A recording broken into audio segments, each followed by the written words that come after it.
Isa na nga ata sa pinakamagandang mangyayari sa Dragon Ball Super ay ang maglaban ang mga pangunahing villain sa bawat arc ng Dragon Ball.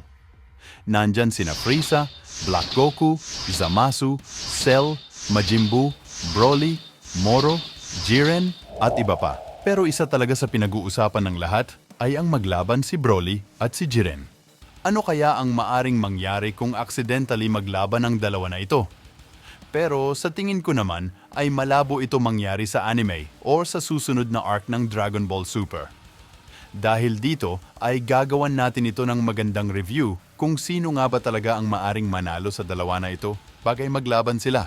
Sa video na ito ay ating tatalakayin ang background nila as a villain, lakas nila as individual at ang kaya nilang gawin sa laban. Pero bago ko ito simulan, ay mag-like na kayo sa ating video para mas pagsikapan pa natin ang paggawa ng ganitong klase ng content. Pero bago ko sabihin kung sino sa dalawa na ito ang malakas, ay mag-background check na muna tayo at i-check na din natin kung gaano kalakas ang bawat isa sa kanila. Unahin na natin itong si Broly. Si Broly nga ay una nating nakita sa movie na pinamagatang Dragon Ball Super Broly na kung saan ay kinalaban nga siya ni Vegeta at Goku. Pero hindi nga nagawang matalo ni Vegeta at Goku si Broly sa one-on-one battle kaya naman napagpasyahan nila na mag-fusion para lang mapantayan ang lakas na meron si Broly. Si Broly nga ay talagang likas na malakas at gifted nga siya kung ikukumpara mo sa ibang Saiyan na pinakita sa Dragon Ball Super Manga. Ito nga ang dahilan kung bakit nga siya tinawag na The Legendary Saiyan. Meron din nga siyang isang nakakatakot na form na kanyang ginagamit at pinangalanan nga niya itong Rattle Form. Itong form na ito ay mas malakas sa Super Saiyan Blue ni Goku at Vegeta. Pero dahil nga sa Gogeta Fusion technique ni Goku ay nagawa nga nila itong matalo. Ngayon naman ay i-check na natin ang lakas na meron si Jiren. Si Jiren nga ay nagmula sa Universe 11 na kung saan parallel nga ang universe na ito sa Universe 2 sa Dragon Ball Super. Siya nga ay una nating nakita sa Tournament of Powers. Nakalaban nga niya dito si Goku, Vegeta, Frieza at Android 17. Pero dahil nga sa teamwork na meron sina Goku ay nagawa nga nila itong matalo dahil nga sa rules na meron ang Tournament of Power Battles. Sinasabi nga na hindi kayang matalo ni Goku, Vegeta, Frieza at Android 17 si Jiren bagay lalaban sila dito ng one-on-one katulad nga lang din ng kay Broly. Hindi nila ito kayang matalo sa one-on-one.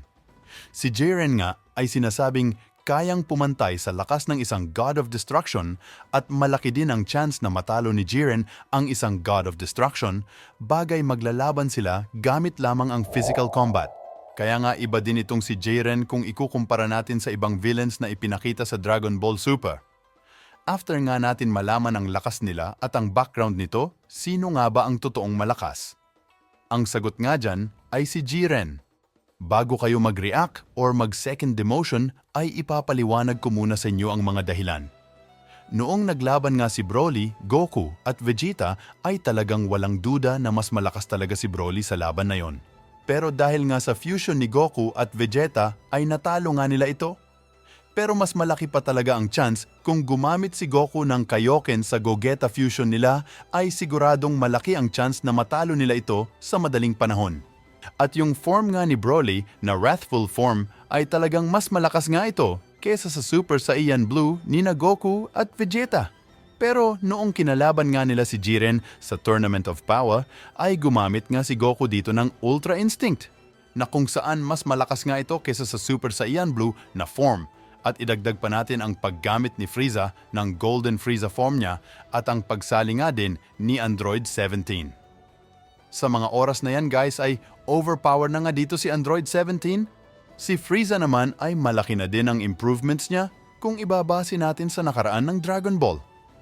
Ang tanong talaga dito ay natalo ba talaga ni Goku at Vegeta si Broly? Ang sagot ay, oo, tanungin ko ulit kayo. Natalo ba ni Frieza, Android 17 at Goku si Jiren? Ang sagot ay oo kung ibabase natin sa rules ng Tournament of Power, pero kung sa deathmatch na yon o sa laban na walang rules ay talagang hindi nila ito matatalo. Ang isa pa ay ang ginamit lang ni Goku at Vegeta sa laban nila kay Broly ay fusion technique na kung saan ay lalakas nga talaga sila dito pero hindi pa din natin pwedeng ipag-compare ang lakas nito sa Ultra Instinct ni Goku. Si Jiren nga ay lumaban kanda Goku, Frieza Vegeta at Android 17 ng sabay-sabay at hindi rin biro ang lakas ng mga ito kung ikukumpara natin sa panahon na lumaban si Goku kay Broly. At talagang sobrang layo na ng agwat ng lakas ni Jiren kung ikukumpara natin kanda Goku. Mismong God of Destruction ay saksi sa kung anong meron na lakas si Jiren. Pero nung makita ni Beerus si Broly noong oras na bago sila maglaban ni Goku ay wala nga siyang nakitang threat dito. Ibig sabihin lang ay alam na nga ni Beerus na ordinary sa iyan lang si Broly para sa kanya. Ang ibig sabihin ko lang dito guys ay masyado pang maaga para ipagkumpara natin ang dalawa na ito. Pero kung si Broly naman ay mag-training at sasama siya kanda Goku at Vegeta ay maaring lumaki ang chance na lumakas pa si Broly dito. Sa Dragon Ball Super manga nga ay ipinakita na nga si Broly na kung saan ay sumama na nga ito kanda Goku para magawa nitong makontrol ang lakas nito. Kaya kung nagustuhan mo ang video review na ito ay mag-like lang kayo. Comment nyo na din ang mga thoughts nyo about sa video na ito.